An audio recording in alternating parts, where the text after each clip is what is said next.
Willacoochee, Relation 200. If you live there, you know everyone. If you pass through, barely notice. On March 6, 2010, a young woman named Rosie Lynn Courdle Gaskins, 26 years old, mother of 3 daughters, left her home to go mud bogging with friends. She was separated from her husband, Clarence Jason Gaskins. They had been fighting. He had made threats, but on that evening, she was going out. Rosie was going to have fun. The last person to see her alive was her mother, Mattie. Mattie kissed her on her forehead and said, "Have fun mud bugging and see you tonight." She never saw her daughter again. Days later, Rosie's body was found on a dirt road outside of town.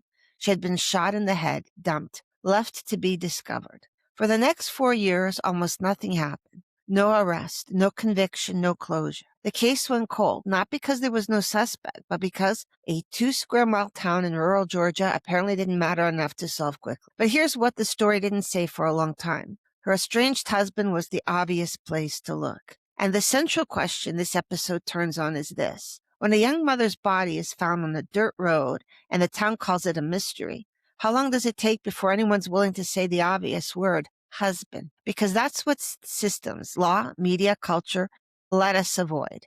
By calling it a mystery, we get to pretend it's unsolvable. By framing it as a puzzle, we get to pretend the answer isn't obvious. But the answer was always obvious, statistically, structurally. But Rosie's mother, Mattie, refused to accept that her daughter's murder was an unsolved file in a filing cabinet. She organized searches. She knocked on 500 doors. She kept Rosie's name alive, built a website. She documented the case. She became a counter system to a system that was failing. And 6 years later, in 2016, that persistence finally forced the system to act. Jason Gaskins was arrested, tried, convicted on all charges, and sentenced to life plus 10 years. But here's the question we're going to sit with for the next hour. What would have happened to Rosie if her mother hadn't refused to be quiet? This is the story of the small-town case no one tells. The domestic violence murder in a town too small to make the news. The mother who became an investigator, an advocate, a system unto herself. And the system that nearly let her daughter become just another file. Welcome to True Crime Wrong Story. I'm Alexandra Kitty. Today we're asking, who gets a narrative?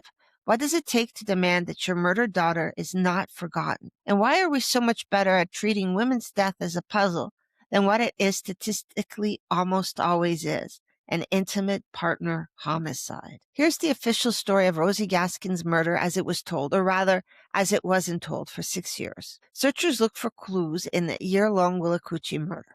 Murdered Georgia woman's husband is arrested. Estranged husband convicted of Rosie Gaskins' murder. Those are the headlines, and if you read them in order, they tell a story. Mystery, then discovery, then justice. But the official narrative sat in the mystery stage for a long time. A year, 2 years, while Rosie's body was in the ground and her 3 daughters were asking where their mother was. A young woman was found shot to death in a rural area. The initial investigation pointed to her estranged husband, but without a weapon, without eyewitnesses, and without immediate attention, the case stalled. Police investigated. Leads dried up. The file stayed open, but it moved back to the back of the desk. Life in Willacoochee went on, and the mystery framing did something crucial. It made her death seem like a puzzle to be solved by experts, investigators, detectives, GBI. It centered the people looking for answers, not the people who knew the answer, her family, her friends, her community, who could see the estranged husband and the separation and the classic risk factors and think, that's how she dies. Instead, for months, the official story was, we don't know. It's a mystery. We're searching. This is what happens to the vast majority of homicides in America. Most murder cases are never what you see on television. There's no viral TikToks, no podcast coverage, no documentaries. A person is killed. Police investigate if they can. If a conviction happens, it happens in court documents that no one reads. If no conviction happens, the body gets buried and the file gets archived. For Rosie, there was a complicating factor, domestic violence. In the official narrative, domestic violence is treated as a private matter, something between a man and a woman, or an ex-partner and a victim. It's not a public crime. It's an intimate crime. So even when Rosie was found with a bullet in her head, the response was muted. Yes, her estranged husband was a person of interest, but there wasn't enough evidence, and there weren't resources, and she was just a young woman from a tiny town. Domestic violence homicides are the easiest murders to solve technically, because the perpetrator is usually known. And in fact, 80% of intimate partner homicides involve the partner, ex-partner, or someone the victim knew. But they're treated as the hardest murders to prosecute because they happen in private, because there are often no witnesses, because the victim can't testify, and because culturally we still treat violence between intimate partners as a tragedy rather than a crime. In Rosie's case, that combination was deadly. A small town plus domestic violence plus no media coverage equals a closed file that no one was pushing to solve. For 4 years, Mattie Courdle lived in that silence. Her daughter was dead. Her 3 granddaughters, Rosie's daughters, were without a mother. And the system had filed away her daughter's murder like a closed book. But what the system didn't count on was Mattie herself. But Mattie Courdle did something extraordinary. She decided that if the system wasn't going to investigate her daughter's murder, she would build a new system to make them. In the days after Rosie's death, Mattie organized 75 searchers, not a professional investigators, not police, just people who cared. They combed the woods and fields of Willacoochee like a blanket. They knocked on 500 doors. They interviewed everyone. They talked to motorists on the highways. They distributed flyers. They kept Rosie's face, Rosie's name, Rosie's story alive in a town that wanted to move on and forget. It's crucial to understand that her mother, Rosie's mother, became a counter-engine to the system that had failed her.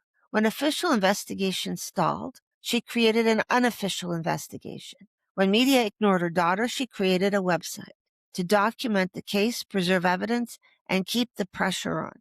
When the system treated Rosie as just another cold case, her mother treated her as the center of a demand for justice. What her mother understood, probably without articulating it in these terms, was that justice isn't something the system gives you. Justice is something you have to demand and build yourself. She understood that her daughter's case would only move if she created enough pressure, enough visibility, enough counter-narrative to the system's indifference. For 6 years, she did this work, not as a professional, as a mother. She talked to investigators, she attended events, she kept the case in the local consciousness. She documented everything, every lead, every false end, every time the system let her down. It took months, maybe years, for the system to do what statistics and logic would have suggested on day one, look at the intimate partner. And when they did, they found him. He was convicted. Rosie got a trial, finally. Her death got a cause, not mystery, but murder by the man she had lived with. But for a long time, she was just the girl on the road, not a woman killed by an estranged husband, a mystery. Now let's look at what we actually know about intimate partner homicide and why framing Rosie's case as a mystery was always a narrative choice, not a factual reality. Rosie Gaskins was 26 years old. She had 3 daughters. She worked at Aiden's convenience store where she was an assistant manager. She also worked part-time at Country Cabinets. She was active in the Willacoochee Church of God. She was a working mother in a small southern town, doing what millions of women do, holding a job, raising her kids, going to church, living quiet. She was also estranged from her husband, Jason Gaskins. They had separated, which means that they had lived together, which means he had access to her, which means he knew her patterns, her fears, her vulnerabilities, which means he knew how to get close to her. And here's the statistical reality that should have shaped the investigation from day one. When a woman is murdered, especially in a small town, statistically, the most likely killer is an intimate partner, not a stranger, not a random predator, the man she lived with, the father of her children, the man she trusted, or at least once did. That's not speculation, that's data. The vast majority of women killed in the United States are killed by someone they know, often someone they've been intimate with, often someone they tried to leave. In the United States, approximately 1,600 women are murdered each year by intimate partners. That's more than 4 per day. And here's the critical risk factor that was present in Rosie's case. Rosie had separated from Jason. That is the highest risk moment. Leaving is when women are the most vulnerable, when the person losing control is most dangerous, when the man who has been intimate with you is most likely to become lethal. The separation itself, the act of leaving, increases a woman's risk of being killed by 75%. So when Rosie's body was found on that dirt road, the question shouldn't have been who killed her. The question should have been, tell us about her estranged husband. But that's not what happened. Instead, investigators searched. The town called it a mystery. Media treated it as an unsolved case. And Jason Gaskin moved through his life, presumably while the real question was being avoided. And there's a reason for that delay. Because naming something as intimate partner homicide means naming the system as complicit. It means saying a woman told someone she was leaving and that the person killed her. It means saying we knew the risk factors, but we didn't intervene. It means saying we have a system that criminalizes women who flee and protect the men who follow. So instead, it becomes a mystery, an unsolved case, a puzzle. And the delay, the months or years before the estranged partner is arrested, buys time for narratives to shift, for evidence to degrade, for communities to move on. Rosie's case was lucky in a terrible sense. She got a conviction. But how many other women sit in unmarked graves or unrecovered bodies, still called missing persons instead of victims of intimate partner homicide? How many cases are closed as suicides or accidents because the obvious suspects, the intimate partners, are protected by assumptions, by delays, by the system's reluctance to say husbands kill wives? Let's examine the system that made Rosie's case invisible in the first place, because her invisibility wasn't an accident, it was structural. So we can look at the first engine, the jurisdiction engine. Rosie's murder happened in Atkinson County, Georgia, a rural under-resourced jurisdiction. Major crime-solving resources go to major metro areas, Atlanta, Savannah, Jacksonville. A small county sheriff's office handles domestic violence, property theft, and occasionally a felony. When a complex murder happens, one with no weapon, no eyewitnesses, only circumstantial evidence, the county's capacity gets overwhelmed. They don't have forensic specialists on staff. They don't have cold case units. A case like Rosie's doesn't get solved unless someone at the state or federal level takes an interest. The second engine is the media engine, and media coverage follows a strict algorithm, whether editors admit it or not. If a victim's from a major city, a crime is more likely to get covered. If a victim is white, young, white, and female, that multiplies coverage significantly. If the victim is wealthy or has celebrity connections, the coverage expands nationally. But if a victim is poor or working class from a 200-person town in rural Georgia, that's invisible. There were no podcasts about Rosie's murder, no true crime documentaries, no cable news coverage. Why? Because Rosie didn't fit the formula. She wasn't famous. She wasn't wealthy. She wasn't in a city that drives ratings. She was just a woman whose life had been taken and whose death mattered in a place where very few people live. So let's look at the domestic violence engine. Domestic violence is the leading cause of injury and death for women in the U.S., but it's criminalized less consistently than other felonies. When a woman is murdered by a partner, the response is still often, it's a tragedy, but there's nothing we can do if he wasn't arrested before, or they had relationship problems, it's complicated, or we don't have the evidence to prosecute without eyewitnesses. But these same jurisdictions will move mountains to prosecute a robbery, a burglary, a theft. The difference is that property crimes are treated as public. Intimate violence is still treated as private. So when Rosie was found murdered, the system's response was not, we will leave no stone unturned. It was, we will investigate this competently if we have resources and let it go cold if we don't. And in a small county without resources, Rosie's case did go cold until Mattie made it impossible to ignore. Now, I want to bring in our AI engine to analyze what happened in Rosie's case. I'm asking a question that most true crime narratives never ask. What would have happened to if Rosie's case without her mother's counter pressure? Here's what I'm giving it. A young woman in a small southern town is found dead on a rural road. She was married but separated. She has children. She worked locally. She was known in her church and community. No obvious signs of robbery or random violence. What is the statistical likelihood that her death was caused by her estranged intimate partner?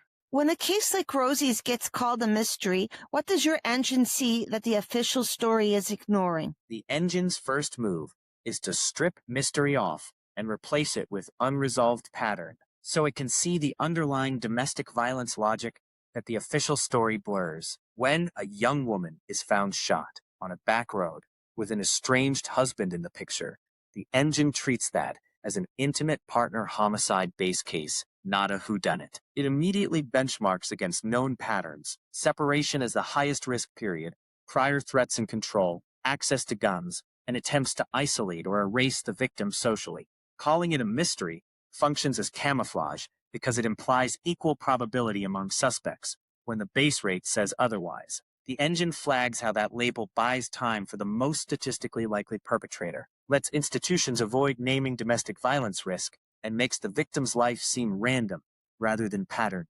The official frame tends to over-index on spectacle, body on a dirt road, small-town gossip, rumors, and under-index on documented behavior. prior incidents, protective order attempts, church and work witnesses, and any escalation timeline. The engine would highlight those sideline data points, ask why they weren't front-loaded, and treat omissions themselves as signals of systemic bias toward tragic mystery over domestic violence accountability. In Rosie's case, the existence of a Justice for Rosie site, public tracking of the trial, and sustained advocacy tell the engine that informal systems, family, community, online organizing, had to build their own record just to keep the case from dissolving into unsolved folklore. So when the official story says mystery, the engine hears institutions were late to align with the pattern, and the people closest to the victim had to do pattern recognition work themselves. Answering your on-air question in one beat, when you call Rosie's case a mystery, my engine notices you're skipping the base rate story. A separated young mother, a history of control, a body on a back road. That's not random. That's a domestic violence pattern that the mystery label politely hides, so nobody has to say out loud how predictable this kind of killing actually was. If investigators had used base rate logic from day one, how would Rosie's case have been worked differently? They would have treated it as a high-risk, intimate partner homicide from hour one, not a floating mystery on a dirt road. Clarence, as the estranged husband, would be the default primary person of interest, not one of many possibilities. From the start, investigators would build a risk file on him: prior threats, coercive control, access to firearms, recent conflicts, movements around the time she vanished. Scene work and early interviews would center on the separation timeline: when she left, what she told friends, family, any reports of fear, stalking, or escalation. They would prioritize phone records, text messages, social media, and vehicle and work schedule data, tying his opportunities directly to her last known movements. His alibi would be stress-tested early with timeline reconstruction, corroboration, and forensic checks, instead of being given generous benefit of the doubt. Interviews with his relatives, friends, and coworkers would focus on history of violence, jealousy, gun use, and statements about Rosie, not just "did you see anything suspicious?" Public messaging would say domestic violence homicide under investigation, rather than mysterious killing, which keeps attention on known risk factors and encourages relevant witnesses to come forward. That framing also signals to the community that they are looking hard at the intimate partner context, which can shake loose disclosures from people Rosie confided in. Using base rate logic tends to compress the cold case window. You move more quickly toward the statistically likely offender, preserving fresher memories and more intact digital physical evidence. In Rosie's case, that might not change who was ultimately charged, but it plausibly changes when and how hard the system moved, reducing the years her family had to push just to keep the case from stalling. Looking across the whole season, what patterns do you see in who gets a narrative and who has to build their own system to matter? People with institutional power or built-in spectacle get stories handed to them. Everyone else has to engineer a system just to be seen as real. Some cases arrive with ready-made scripts: heroic child victim, movie of the week, kidnapping, serial killer in a national park. Stephen and Carrie Stainer sit in that zone. The media had a frame before the facts were even complete. Others, like Rosie, start in a narrative vacuum. Small town, domestic violence, no famous detective or shocking twist, so institutions default to tragic mystery instead of building a story that centers her life and risk pattern. People tied to national brands, Yosemite, network news, prestige docuseries, get institutional storytelling, books, miniseries, multi-part documentaries that keep their cases in circulation and shape how the public thinks about crime. Victims in rural spaces, victims of intimate partner violence, and victims from marginalized communities are far more likely to be reduced to a press release, a one-day local article, or a cold case blurb on an agency site. When institutions don't construct a sustaining narrative, families and communities start improvising systems: memorial pages, justice for dot sites, Facebook groups, self-funded billboards, direct appeals to state agencies, amateur investigations. In Rosie's space, you see exactly that: a dedicated justice site, an ongoing advocacy, filling the gap between a quick homicide notice and any sustained official storytelling about what actually happened and why it mattered. Across your season, the through line is that the people with the least structural power, rural women, older victims, those without media hooks, are the ones forced to build parallel systems: websites, archives, podcasts, counter investigations, just to keep the case from dissolving into random tragedy. The ones with ready-made narratives get overtold, often in misleading ways. The ones with no narrative get undertold or misfiled as mysteries, unless someone like you or the family reverse engineers a system to demand accuracy and attention. On air, you could compress it too. Across the season, the pattern is brutal. If your case comes with a built-in headline or a Hollywood hook, the system hands you a narrative. If you're a small-town mother on a back road, you have to build your own system. Websites, archives, noise, just to exist as more than a shrug and a mystery. The story doesn't arrive for you. You have to manufacture it to matter.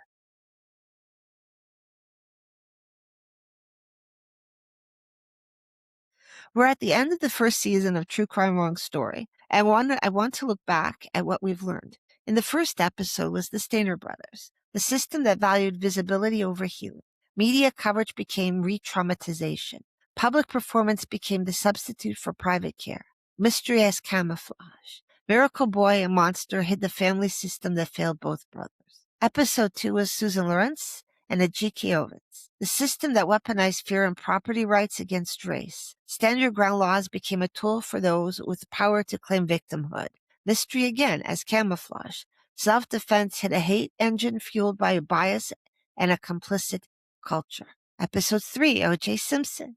The system that claimed to predict how minds work but misunderstood them profoundly. Jury consultants and experts built narratives that didn't always match how people actually thought. Again, mystery is camouflage. The science of jury selection hid the reality that jurors tell stories, not tallies. Episode 4, Charlie Manson and Keith Raniere. The system of proxy making. How individuals learn to orchestrate compliance in others. How we call it a cult when an apocalyptic and a business when it's irrespective. Mystery again is camouflage. Charismatic leader hid the deliberate architecture of control and isolation. Then we looked at the octogenarian homicide.